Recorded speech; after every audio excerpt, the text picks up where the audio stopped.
Γράφω τώρα. Θα μας κάνετε τάγκα με το βάλτε. Πείτε μας το όνομά του. Είναι αρκετά σκληρό. Zimtsterne. Γερμανικό, κουλουράκι για Χριστούγεννα. Πολύ ωραία. Τώρα, αν θέλουμε, μπορούμε να το βάλουμε λίγο και στο ψυγείο και μέχρι την άλλη μέρα, δεν έχει πρόβλημα. Να ξεκουράζει λίγο. Τη μαράγια την πόρτα δεν την κάνουμε, Ναι. από πάνω, Θα δείξουμε τώρα. Να ανοίξουμε λίγο. Όπου βάζετε, τι κάνει. Κινηθείς. Φύγετε από το λαγάζι τον κύριο.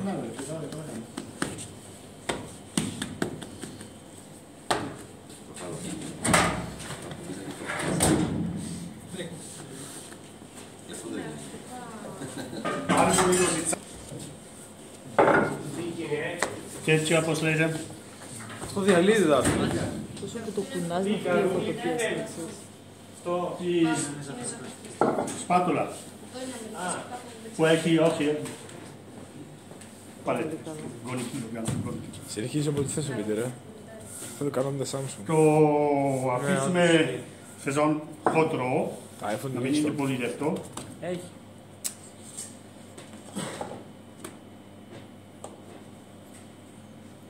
Φέρε και ένα μικρό λεκάνι με νερό. Λεκάνι. Λεκανάκι, ένα μικρό τέτοιο, ένα τέτοιο.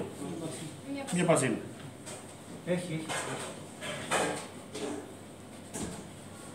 Πόσο πάχος πρέπει να έχει η μαράγκα. Ζυμάρι. Η μαράγκα από πάνω. Ή τσιμα τσιμα να Τώρα καλυφθεί. πάχος αυτό, Να καλυφθεί εννοώ. ίδιος το ανακαλυφθεί, να μην φέρει το ζυμάρι.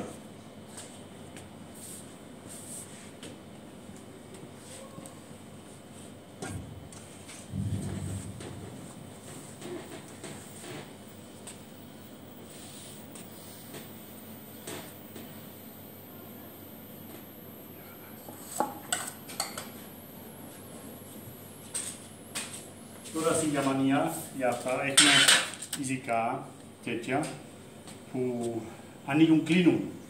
Καταλαβαίνεις. Ναι. Εδώ είσαι στην Ελλάδα. Και έτσι δεν βγαίνουν καλά. Γι' αυτό είναι πιο καλά να ανοίγουν, κλείνουν. Το ζυμάρι που περισσεύει, το ζυμώνεις ξανά και το ανοίγεις ξανά μετά. Το σπράζει αυτό, η μερέγγα δεν πειράζει καθόλου.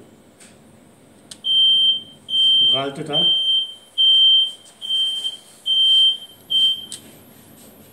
Θέλει να δοκιμάζει κανείς. Έτσι. Αγωνίζουμε να ετοιμάσουμε να φάμε. Εγώ αυτό θα έλεγα. Κάτσε παρά να το βουτάς, έτσι. Και το... Βάζεις αυτή τη δύναμη. Βάζεις αυτή τη δύναμη. Δεν θέλει δύναμη. Δεν θέλει δύναμη.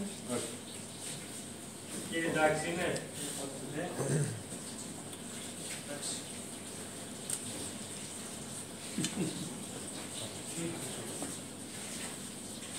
Αυτό είναι μετά ωραίο. Μετά το αφήνουμε πάλι. Στην Γερμανία ακόμα έχουμε αυτά τα κοιτουλίες είναι σήμερα και το αφήνουμε και μέχρι αύριο να κάσετε. Στεγνώνει πιο καλά η μαρέγγα, κατάλαβες.